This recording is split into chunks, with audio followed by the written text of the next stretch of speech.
Ayıldı mıydı, ayıldı dönü hamı çəşüşədi. Onu çevirəndə eli bir də belə bir şəkələdi. Adam yiyən elə bir şey, həşəratlar vardı onun üstündə. Mən dəhşətə gəldim. İçəri girəndə çaşdım, qaldım, dedim, Allahım, sən kömək ol.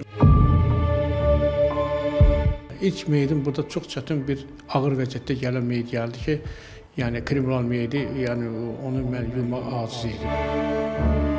Heyvan yemişdi o adamı, sümükləri qalmışdı. Kişi cinsiyyətində doğulub, sonradan qadın olanları bəs kim yiyir?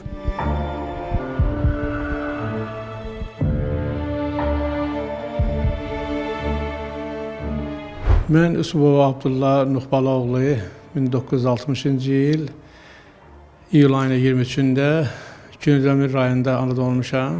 Məsciddə gəlib gedirdim bura. Bir gün bizim axımımız İmanlı Hacı Fazil müraciət etdi mənə ki, bəs burada cavan uşaqlardır, bu yuvatxana işin götürüb bəlkə işləyəsən. Nəysə, əvvəl dərsi mən Hacı Fazil pratikaya keçdi, öyrətdi o yumağın şərtləri necə yollar, nətər yollar, qusurlar necədir, kəfən yadlı, hamısı öyrəndən sonra bir neçə meyd oyuna yuvandan sonra bu özü getdi. Qaldım tək burada. Məcbur oldum ki, gələn meydə gəlmə. İlk meydim burada çox çətin bir ağır vəziyyətdə gələn meyd gəldi ki, yəni kriminal meydi, yəni onu mən yumaq aciz idim, o hal yumağa. Yəni öyle bir vəziyyətdə ki, təcrübəsi olmadan yuva bilməz. O mən köməklədi ilk ağır təcrübə, birinci meydim ondan başladı ki, o ağır meydi, o çətin meydi yola verdik.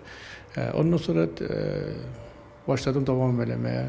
Neçə ildir bu işlə məşğulsuz? 2006-dan bu işi mənə tapşırdılar, mən gəlib burada işləyirəm. Ölümlə bu qədər yaxın olan birisi üçün ölüm nə deməkdir? Ölüm insan dünyasını dəyişir. İnsan deyərlər ki, öldü, ölmədi. İnsan bu dünyadan o bir dünya, yəni dünyasını dəyişir, gedir. Yəni o dünyada gedir, yaşayır, bu dünyadan təcrüz olunur, keçir başqa bir dünyada yaşayır. Belə başlaşıram mən. Cənazəni yuyarkən heç hərəkət edən cəsəd olubmu? Bir dəfə bizim yaxın dindarların ailəsindən dedilər ki, dünyasını dəyişib, zəngəllər mənə ki, bəs onu gətirir bura. Mən işə başlayanda bir nəfər onların yaxın adamlar qaldı mənim yanımda. Bunu çevirəndə eli bir də belə bir şəkələdi. Ölümü qoydu, dirildi. Dirildi, ayıldı mıydı, ayıldı deyəndə hamı təşvişədi, zəngəllər polisə, skoriya, ekspertə ayılıb.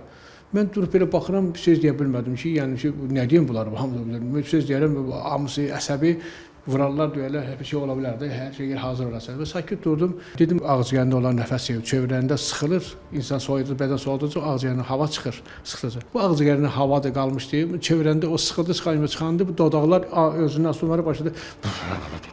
Belə bir səs çıxartıb, burada bir ayılıb. Yəni ayılmayıb burada, bu hava ağızgərindən çıxır, insan bədəni soğuduca, o sıxıldıca, o çıxır orada. O yaddaşda qalan mənim üçün oldu ki, elə bir ayılan kimi fasmozunda onlar yığıldı, gəldi, hamısı belə bir şey yarandı.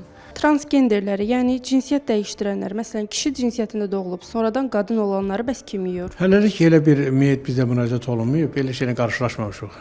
Ancaq bir dəfə bir yerdə mənə zəng edilər ki, belə bir ağır xəstə var. Yəni üzr istəyirəm, yəni mənə qulaq asan bilənlərdən ki, yəni onun aşağı hissələri kişidir, yuxarı hissələri qadındır.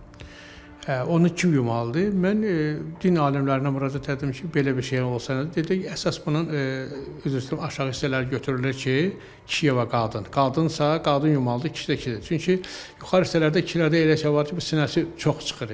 Qadın bilinmir ki, qadın kimi sinəsi olur. O hökm deyir, hökm aşağılardır ki, yəni ki, onlar cinsiyyət orqanları ya kişidir, ya qadındır. Kişidirsə, kişi yumalıdır, qadınsa, qadın yumalıdır. Yumaqda çox çətinlik çəkdiyiniz bir cəsəd olubmu? Olub, bir neçə meyd olub ki, yəni bir cavan uşaq bir dəfə gətirdilər, onu tapırdılar, bir müddətdə o tapıldı, gəldi. İnanırsınız, bu içərisi qədər adam yiyən elə bir şey, həşəratlar vardı onun üstündə. O fandan verən su kimi qaynayırdı. Mən dəhşətə gəldim. İçəri girəndə çaşdım, qaldım, dedim ki, Allahım, sən kömək ol ki, bunu yuyum. Mən bunu hardan başlayıb, hardan qutarım ki, bu həşəratlar bizim bədənimizə, burnumuza, qulağımıza girməsin. Hələ də mənim gözümün qabağından getmə o dəhşətli hadisə ki, yəni onu Allahın köməkliyi ilə həmişə demə Allahım, sən kömək olmazsan mən o yuyamərəm. Sən gələmə qüvvət verəsin, mən yuyum onu. Şükür Allah, onları təmizlədim burada. Bir də olub, bir nəfər də olub eləsinə sümüklərini gətiriblər burada. Yəni heyvan yemişdi o adamı, sümükləri qalmışdı. Onu mən adam formasına salıb kəfənləmişəm. Bəs ölən şəxsin hansı hissəsinə toxunmaq olmaz? Şəriətdə deyir ki, insan çox üzr istəyirəm ifadəmə görə, yəni aşağı orqanlar ki var, cinsiyyət orqanları, onları toxunmaq olar, ancaq ki açıq baxmaq olmaz, məkruhdur. Yəni üstünü örtməlisən əli ilə, hissiyyat üzvlərini, barmaq üzvlərini gəlməz, yuyub təmizləməlisən. Deyirlər ki, şəhidlər yolmur. Nə üçün şəhidlər yolmur? Şəhidlər mən bildiyimə görə, aldığım məlumatı bizə çatdıran alimlərin dediyinə görə şəhid ona görə yorulmur ki, şəhid o üzbəyiz düşmənlə gələndə şəhid olur ki, onun o paltarına, qanlı paltarı həmin kəfənidir. O qanlı ona verilən qusul hesab olunur ki, o həmin qanlı paltarın içərisində şəhid cənnətə düşər, gedər. Ona görə də o həmin şəhidi o qanlı paltarını dəfn edirlər ki, o adam yorulmasın. Qaldı ki, o qırada çıxan ki, müharibə zonasında yaralanır, gəlir, qırada ki, həlak olur, yolur, dünyasını dəyişir, o həmin qazi, onu yuyub kəfənləyirlər. Heç yaxınlarınızdan birini, bu dostunuz ola bilər, ailə üzvlərinizdən biri ola bilər, uzaq qohumunuz və ya qonşunuz belə ola bilər ki, yumusunuzmu? Dostumun atası olub, dostlarımın da atası olub, qonşularımdan olub, ancaq öz yaxın qohumlarımdan mən uzaqda olduğuma görə onlara qismət olmur və yumaqdır. Ancaq bir neçə qardaşımın yoldaşları dünyasını dəyişib, ona dəfninə gibi çatmışam. Orada qadınlar orada tapmışam. Qadın meyidi yuvan yox idi. Onları biraz yuxarıda məlumat verib başa salandan sonra kəfən yadı özüm açmışam. Suları hazırlamışam, durmuşam çöldə göstəriş vermişəm ki, onları yusunlar. Sonda bu peşə həyatınıza necə təsir edib? Peşə ağır peşədir. Bura aldı, oldun, bura gəldin, işlədin bu işi, başqa iş görmək olmur. Mən məsələn tezdən gəlirəm, axşama qədər oluram burada. İlin 365 günü burada oluram. Ondan ola bilər 1 saat, 2 saat, hardasa gedib gələrəm, yəni burada çıxa bilmirəm heç yerə. Yəni ki, elə iş götürmüşəm boynuma ki, onun yəni ötəsinə gəlmək üçün məcbursan burada qalasan, oturasam tezdən axşama gedər. O da ki, həyatda yəni hər şeyə təcrübə olursan. Bax, məsələn, özüm rayonda olur, dünyası dəyişən olur, gedir, onu mən vaxtında yiyib çata bilməmişəm, öz doğmalarımla. Ona görə də biraz çətindir.